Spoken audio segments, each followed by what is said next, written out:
নমস্কার বন্ধুরা, আজ আমরা চলে এসেছি বাংলার প্রাণকেন্দ্র শান্তিনিকেতনে, যেখানে প্রকৃতি, সংস্কৃতি, সাহিত্য আর রবীন্দ্রনাথ একসাথে নিঃশ্বাস ফেলে।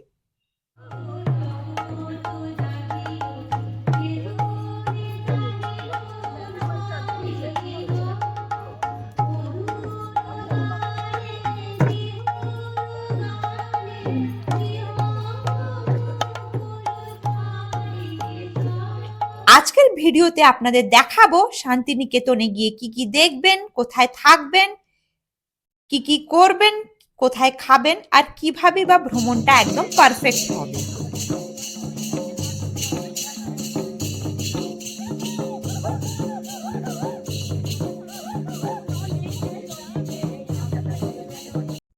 তো চলুন, বেশি দেরি না করে আজকের এই যাত্রাটি একসঙ্গে শুরু করা যাক। সঙ্গে একটি অনুরোধও রইল যে ভিডিওটি স্কিপ না করে শেষ পর্যন্ত পুরোটা দেখবেন। ভালো লাগলে লাইক, শেয়ার, সাবস্ক্রাইব করে পাশে থাকবেন।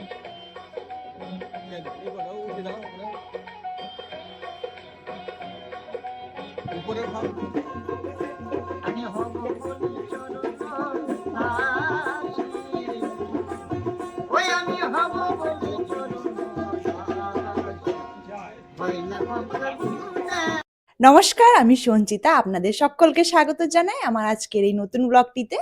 আজকের তারিখ হচ্ছে 24শে ডিসেম্বর 2025, আর এখন ঘড়ির কাঁটায় বাজে 6টা 50। আর আমরা সকলে আজকের বেরিয়ে পড়েছি শান্তিনিকেতন যাওয়ার উদ্দেশ্যে। তো এখন বেশি কথা না বলে চলো বেরিয়ে পড়ি, কারণ অলরেডি অনেকটাই লেট হয়ে গেছে। আসলে ওখানে আমরা আজকে ট্রেনে নয়, কারে করে যাচ্ছি।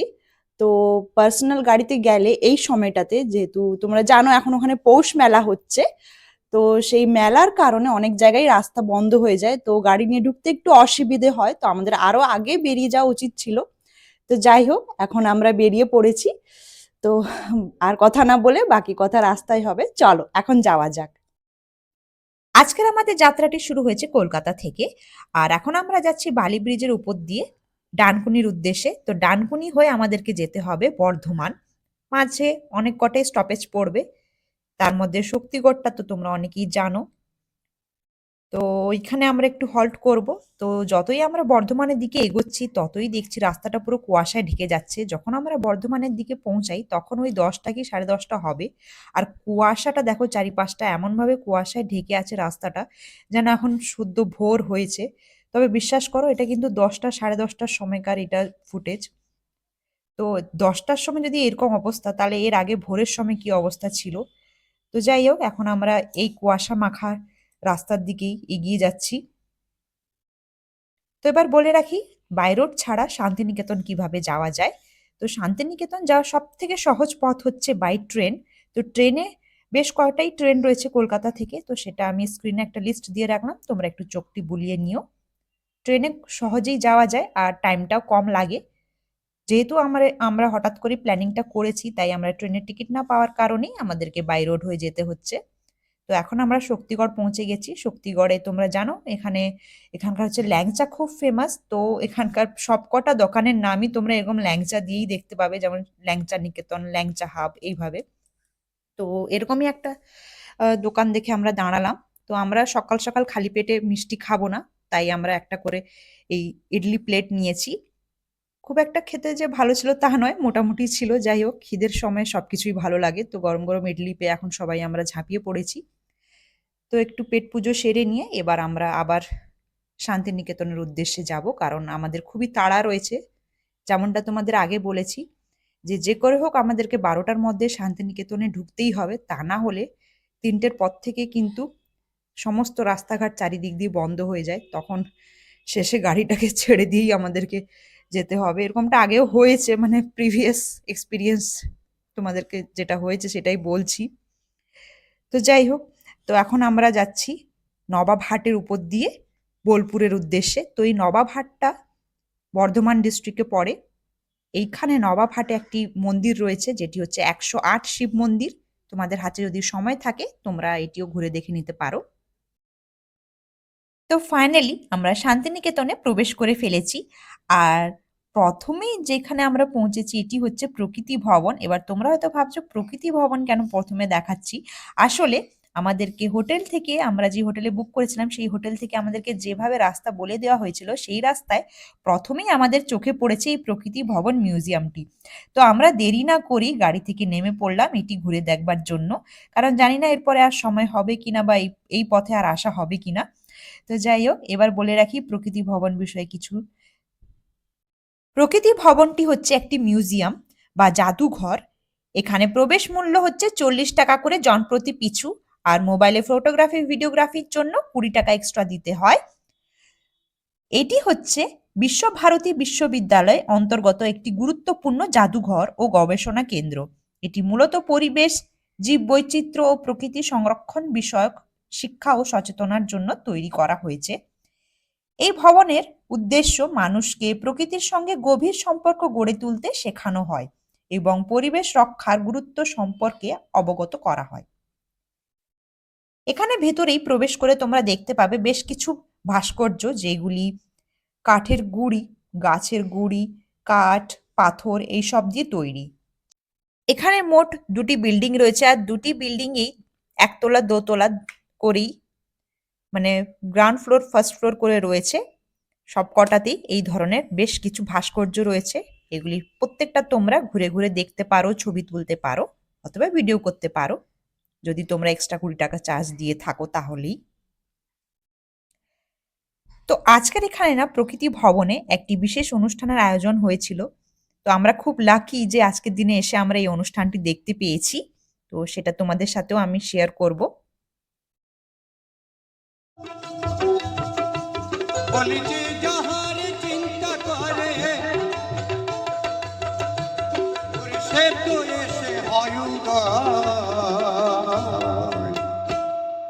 মন ছাড়া কি মনের মান,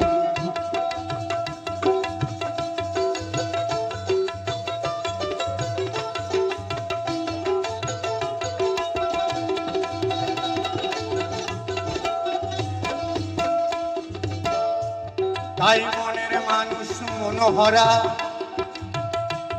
করে রসময় রূপ রসে ভরা। এই যে এখানে ছোট ছোট বাচ্চা মেয়েগুলিকে দেখছো, এরা আজকের অনুষ্ঠানে অংশগ্রহণ করেছে। এরা আজকে প্রভাত ফেরি নাচটা করবে।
তারপরে আমরা চলে এসেছিলাম সৃজনী শিল্পগ্রামে। সৃজনী শিল্পগ্রামের ভেতরে কিন্তু কোনো খাবারের দোকান নেই বা আউটসাইড ফুড অ্যালাউড নেই, তাই আমরা দুপুরের খাবারটা ওই সৃজনী শিল্পগ্রামের বাইরেই ছোট ছোট স্টলগুলি থেকেই সেরে নিলাম। ওখানে কোনো হোটেল নেই, কিন্তু ছোট ছোট খাবারের স্টল রয়েছে যেখানে ভেজ থালি, ফিশ থালি এরকম পাওয়া যায়। তো 100 টাকা মূল্যে আমরা ভেজ থালি অর্ডার করেছিলাম।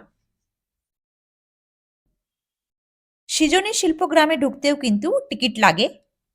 অ্যাডাল্টদের জন্য 30 টাকা, ছোট বাচ্চাদের মানে 5 থেকে 12 বছরের বাচ্চাদের জন্য 10 টাকা, আর স্টুডেন্টদের জন্য 10 টাকা টিকিট লাগে। তার জন্য স্টুডেন্টদেরকে আইডি কার্ড দেখাতে হবে।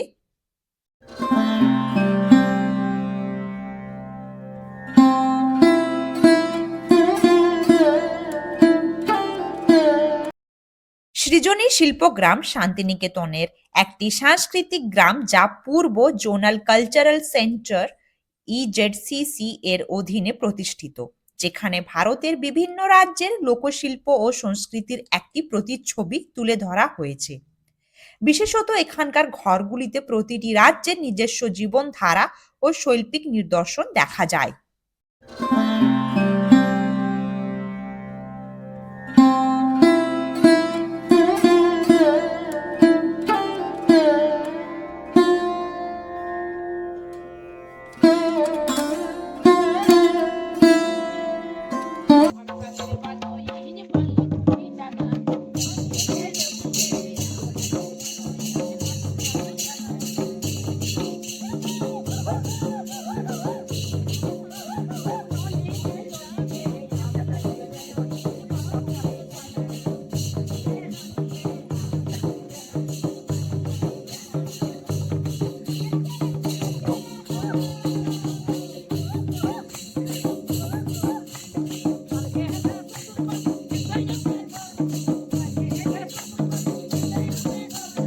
এখানে এসে তোমরা এই সাঁওতাল নৃত্যশিল্পীদের সঙ্গে তালে তালে নৃত্য করতে পারো।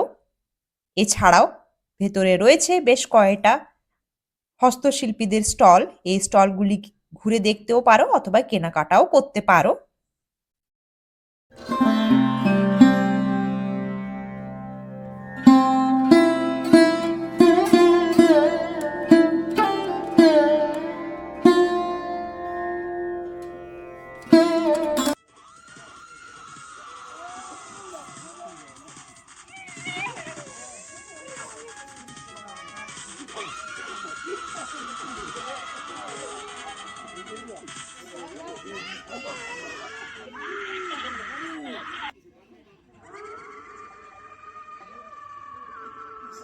তো এই জায়গাটাতে, এই এরিয়াটাতে আসলে বিভিন্ন যে আর্টিফ্যাক্ট রয়েছে। তো বিভিন্ন রাজ্যের বিভিন্ন ছোট ছোট হাট মতন করা রয়েছে, ঘর মতন করা রয়েছে, ওর ভিতরে বিভিন্ন আর্টিফ্যাক্ট রয়েছে। তো এই জায়গাগুলো তোমরা এসে এখানে ঘুরে দেখতে পারো, খুব ভালো লাগবে।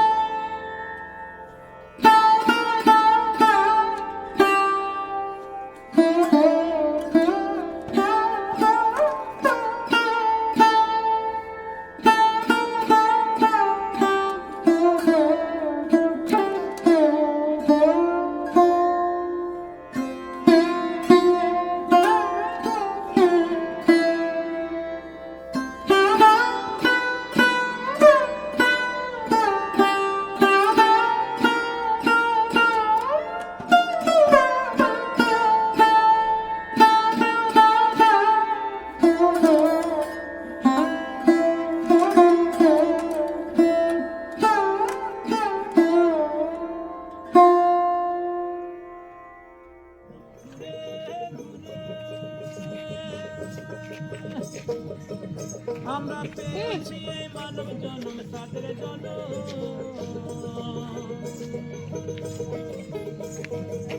এ জন্ম চলে গেলে এ জন্ম চলে গেলে আর তো হবে না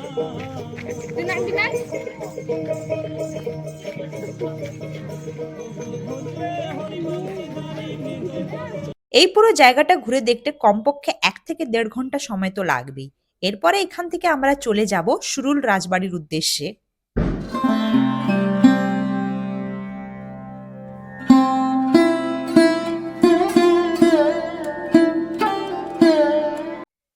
সুরুল রাজবাড়ি অবস্থিত পশ্চিমবঙ্গের বীরভূম জেলার সুরুল গ্রামে, শান্তিনিকেতন থেকে প্রায় 4 থেকে 5 কিলোমিটার দূরে।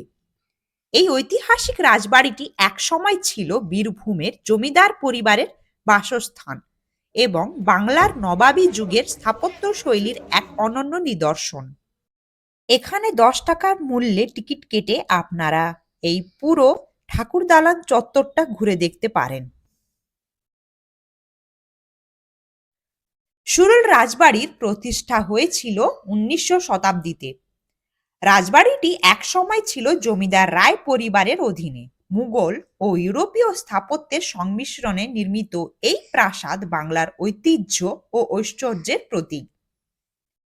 এই রাজবাড়ির সঙ্গে রবীন্দ্রনাথ ঠাকুরের গভীর সম্পর্ক রয়েছে। কবিগুরু প্রায়ই এখানে আসতেন এবং জমিদার পরিবারের সঙ্গে তার ঘনিষ্ঠ যোগাযোগ ছিল। শান্তিনিকেতনের সাংস্কৃতিক বিকাশেও এই রাজবাড়ির গুরুত্বপূর্ণ ভূমিকা রয়েছে। এই রাজবাড়িতে কিন্তু বিভিন্ন বাংলার ছবি বা সিরিয়ালের শুটিং হয়েছে।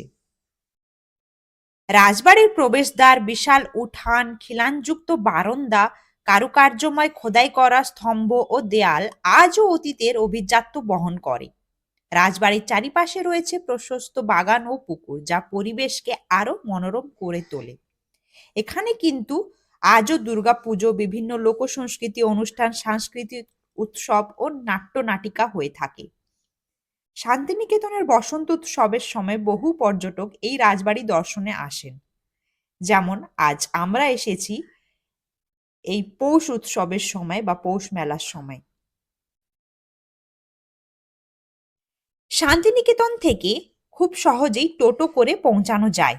বোলপুর স্টেশন থেকে দূরত্ব প্রায় 5 কিলোমিটার।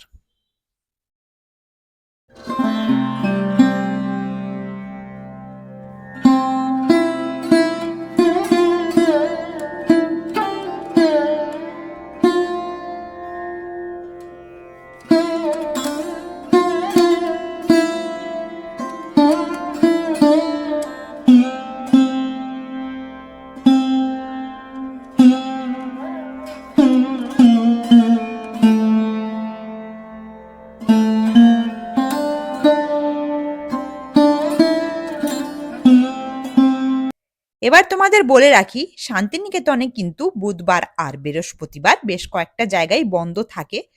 আজকের যে আমরা এসেছি, আজকের হচ্ছে বুধবার, তো আজকেরও বেশ কয়েকটা জায়গা বন্ধ থাকার কারণে যে কয়েকটা জায়গা আমরা ঘুরে দেখতে পারবো সবকিছুই তোমাদের সাথে শেয়ার করব।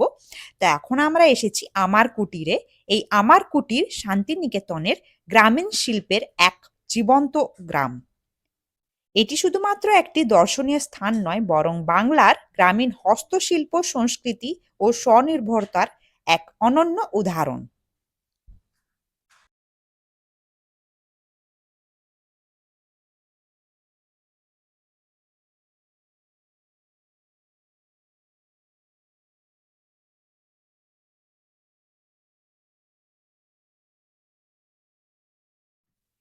এই শিল্পগ্রামের প্রতিষ্ঠা হয় 1980 সালে, যার প্রতিষ্ঠাতা ছিলেন গুরুশরণ বন্দ্যোপাধ্যায়। এর মূল উদ্দেশ্য ছিল গ্রামীণ শিল্পীদের কর্মসংস্থান সৃষ্টি ও বাংলার ঐতিহ্যবাহী শিল্পকলাকে সংরক্ষণ করা। এখানকার এন্ট্রি টাইমিং হচ্ছে সকাল 8টা থেকে সন্ধ্যে 6টা পর্যন্ত। এখানে এসে আপনারা সরাসরি শিল্পীদের সঙ্গে কথা বলতে পারেন, ওনাদের কারুকার্য ঘুরে দেখতে পারেন, ওনাদের কর্মক্ষমতা বা ওনারা কিভাবে সবকিছু তৈরি করছেন সেটাও দেখতে পারেন, আর এখান থেকে কেনাকাটাও করতে পারেন।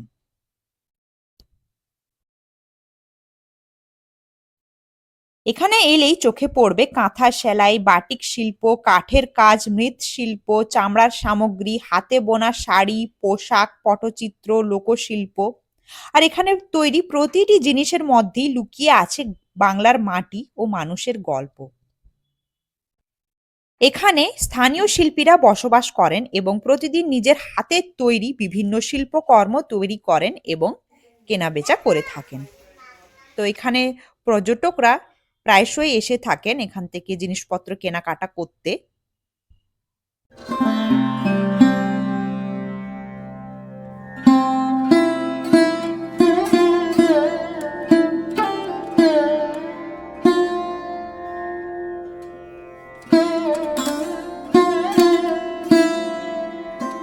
এখানে এই বাটিক প্রিন্টের বেড কভার গুলা 600 টাকা থেকে শুরু।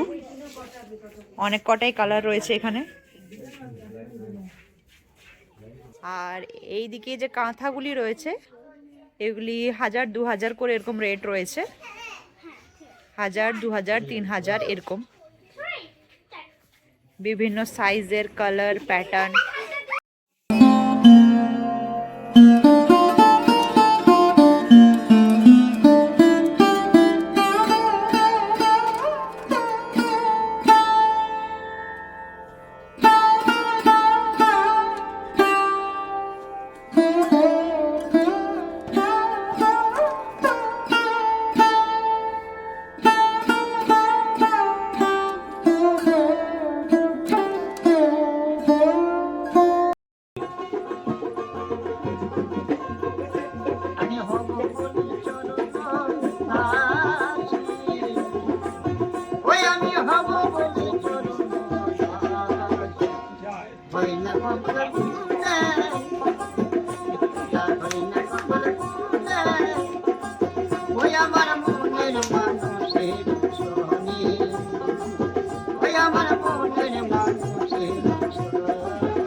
এখানে এই আমার কুটির এরিয়াতেই বাইরে ওপেন এরিয়াতে একটি স্টল দেখলাম, যেখানে শিল্পী নিজের হাতে তৈরি ছবি এখানে বিক্রি করছিলেন।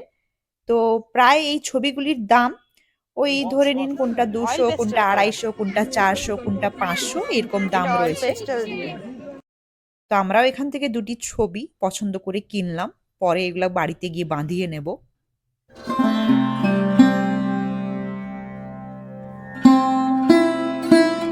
এছাড়াও এখানে একটি প্রদর্শনী কক্ষ রয়েছে, যেটি তোমরা ঘুরে দেখে নিতে পারো, যেখানে বেশ কিছু এমন ছবি রয়েছে যেগুলি আগে হয়তো আমরা কোনোদিন দেখিনি বা দেখার সুযোগ হয়ে ওঠেনি। তো এগুলা এখানে এসে তোমরা দেখতে পাবে, জানতে পারবে এই বিশেষ করে এই আমার কুটির সম্পর্কে।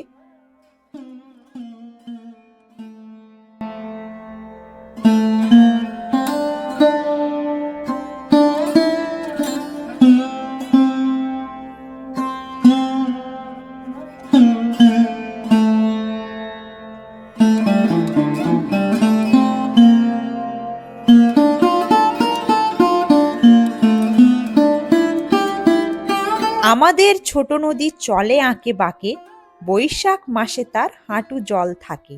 পার হয়ে যায় গরু, পার হয় গাড়ি, দুই ধার উঁচু তার, ঢালু তার পাড়ি।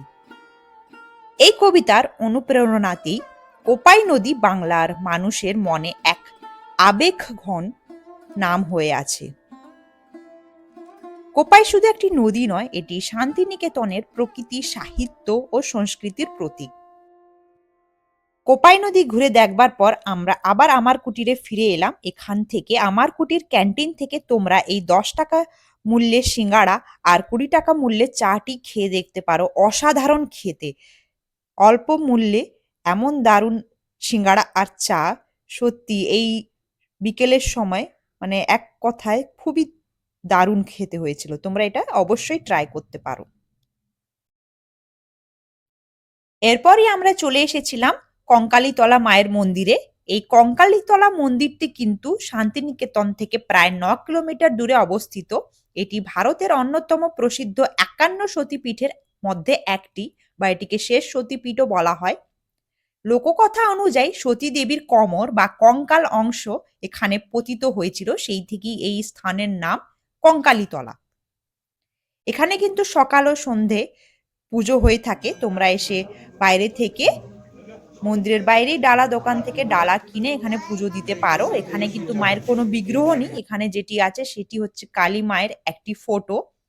ওই ফটোতেই কিন্তু মায়ের পুজো দেওয়া হয়ে থাকে। আর এখানে একটি কুণ্ড রয়েছে, যে কুণ্ডতেই মায়ের কঙ্কাল পাওয়া গিয়েছিল বলে বলা হয়।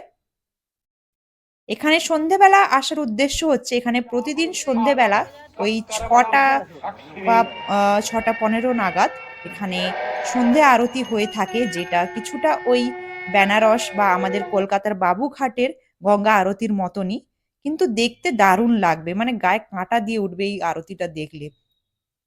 তো প্রায় এই আরতিটা ওই 30 মিনিট মতন হয়েছিল। এই মন্দিরটি কোপাই নদীর পাশে অবস্থিত, তাই এই সন্ধে আরতিটাও কোপাই নদীর পাড়েই হয়ে থাকে। এই মন্দিরের চারপাশে জুড়ে রয়েছে ছাতিম, শাল ও তাল গাছের ছায়া। শান্ত পরিবেশ ও ভক্তিময় বাতাস সব মিলিয়ে জায়গাটি যেন আধ্যাত্মিক প্রশান্তির এক আশ্রয়। তো তোমরা যদি এখানে এসে থাকো, তো এই কঙ্কালী তলায় এসে এই সন্ধে আরতিটা একদম মিস করবে না। काली महाकाली काली के परमेश्वरी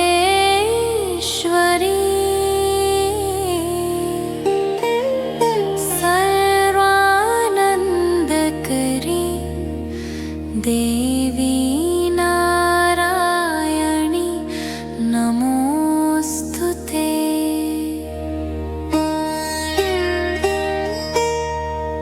काली महाकाली काली के परमेश्वरी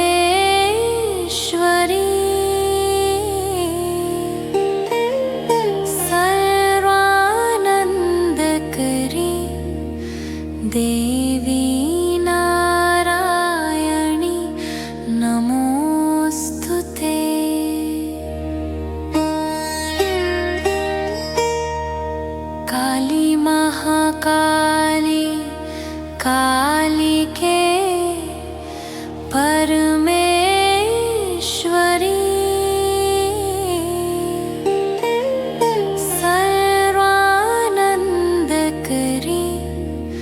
देवी नारायणी नमोऽस्तु ते।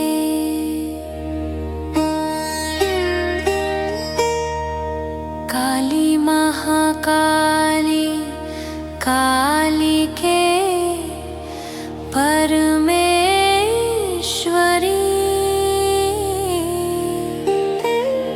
सर्वानन्दकरी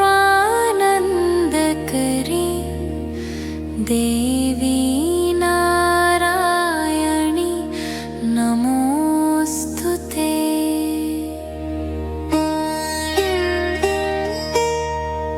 काली महाकाली कालिके परमेश्वरी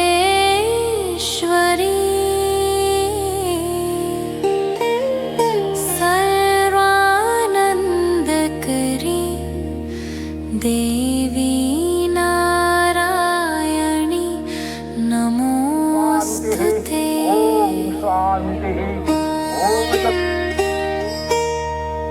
काली महाकाली कालिके परमे।